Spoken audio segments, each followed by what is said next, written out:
Hey guys, welcome back to my channel. In today's video, I will show you a gameplay of Guinevere playing as the Midlaner. Also, I'm going to use Flicker in this match.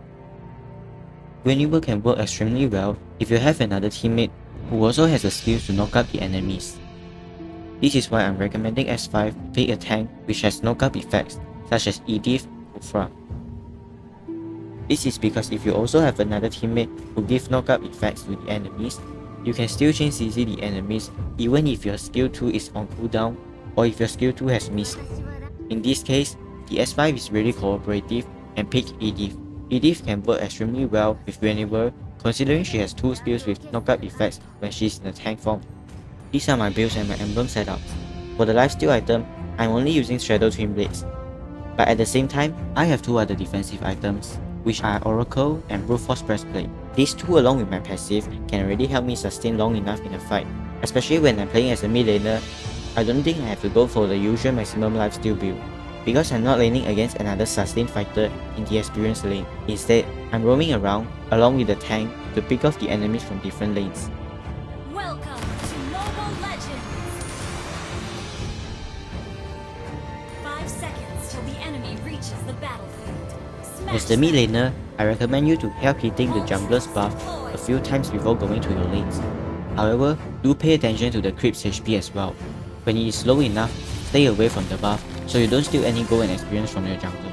This is because the buff spawns way earlier compared to the time it takes for the minion waves to reach the middle lane. That alone helps your jungler to rotate faster. And as you can see, I didn't lose any of my minion waves as well, even though I spent a little time in the blue buff area. As the mage, your priority after clearing the middle waves is to gank the other lanes which needs the most help, and in most cases, it is the gold lane. Here, I noticed their tank and the marksman is going towards our jungle area, and since the tank is also following, they probably don't have vision for the area behind them. This is why I decided to flank them from behind, so it will be harder for them to escape.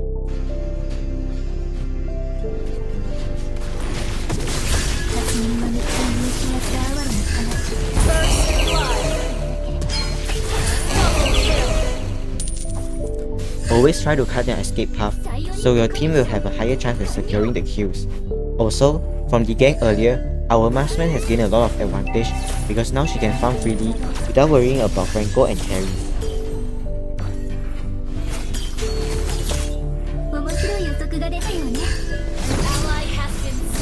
Well, I guess she forgot to pay attention to their respawn time.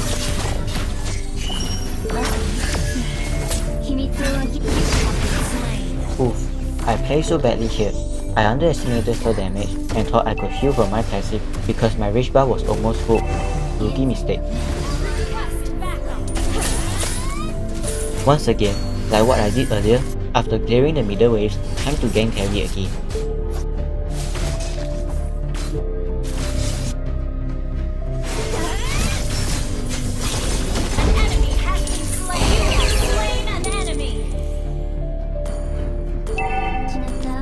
The turtle is up, but instead of just attacking it, I decided to pull it to our side, so Gusion will have a higher chance at securing it.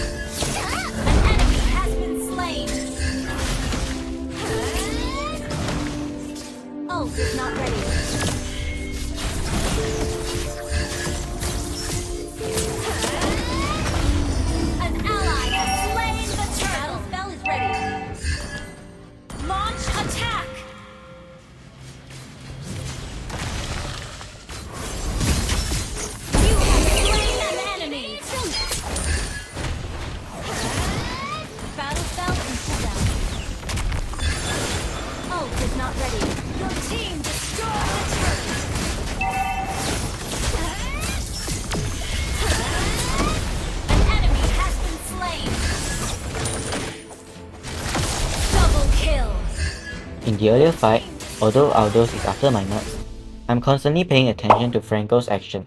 I knew he would definitely try to hook me, so I tried to predict where would he hook and sidestep it. Also, I totally calculated where I should jump in order to avoid getting killed by Aldous.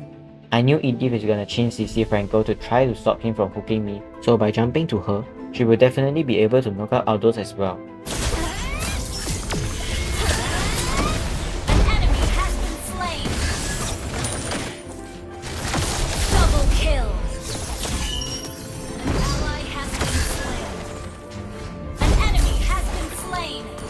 Instead of recalling, I decided to just clear the bottom minions. Since Hanabi is taking the middle lane for now, rather not let any resources go to waste. After all, I have a passive that can regenerate my HP based on the lost HP. あといくつ秘密を明らかにできるかしらこの世界のこだわり Here, I have vision of their mage thanks to our tank, but she most likely wouldn't know where am I now. This is where my Guinevere's flicker combo will really shine. You might think this is a waste of better spell, but in fact, this can surprise your enemies in most cases than you think. With this kind of combo, even heroes like Kagura will have a difficult time facing a Guinevere. This is because they have much lesser time to react to what's coming next. In case you're wondering, here is how the trick works. You need to cast Flicker when Guinevere almost reaches the ground. And not too early because it won't work.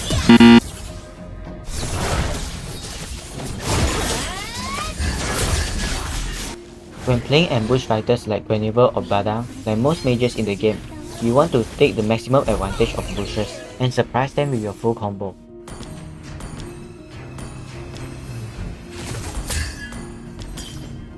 Always try to fill up your rage bar before a fight. That helps you to have more damage and an extra dash in the fight later on. An enemy has been slain.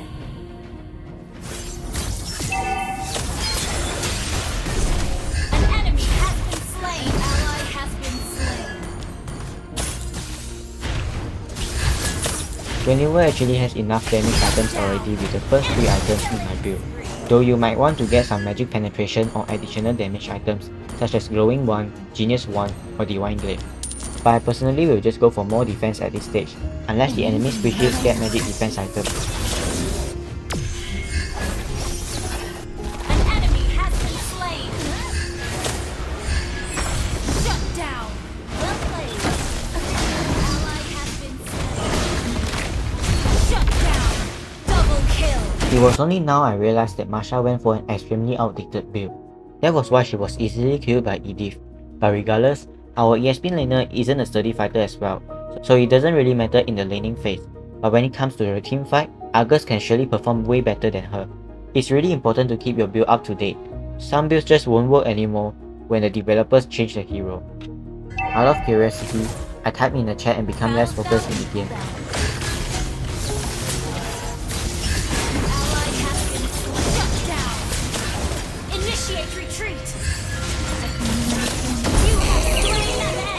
But anyway, my point is proven correct when my single combo can reduce 2.5 of a HP bar, and just a single enhanced basic attack has finished her off. But regardless, I shouldn't test what I think is correct or not in a real ranked match. This is a bad example. After respawning, I immediately went back to my lane, but I realized Argus and Edith was overextending in the enemy jungle area. This isn't looking good. We are starting to become too overconfident.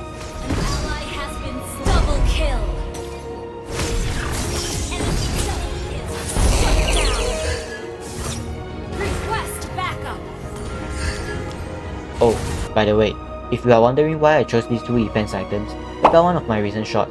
Though it was about squishy healer supports, that was almost the same for fighters with regen abilities.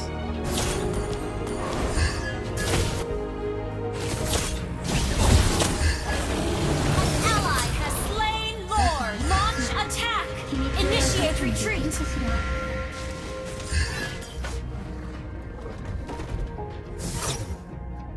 Request initiate retreat. この世界のこだわり今がその未来 Launch attack. Oof, that fight went really poorly for us. Shouldn't fully commit when the Lord hasn't even arrived. Double kill.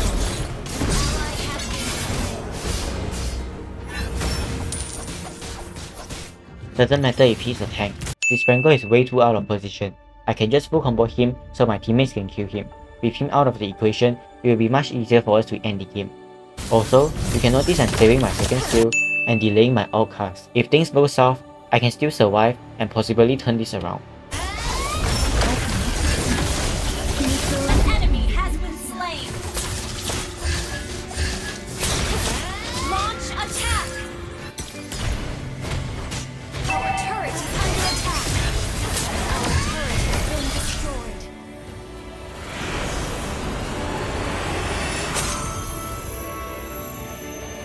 Victory! That's all for the video today. I hope you enjoyed watching and learned something new. And if you did, consider leaving a like and subscribing. Thanks.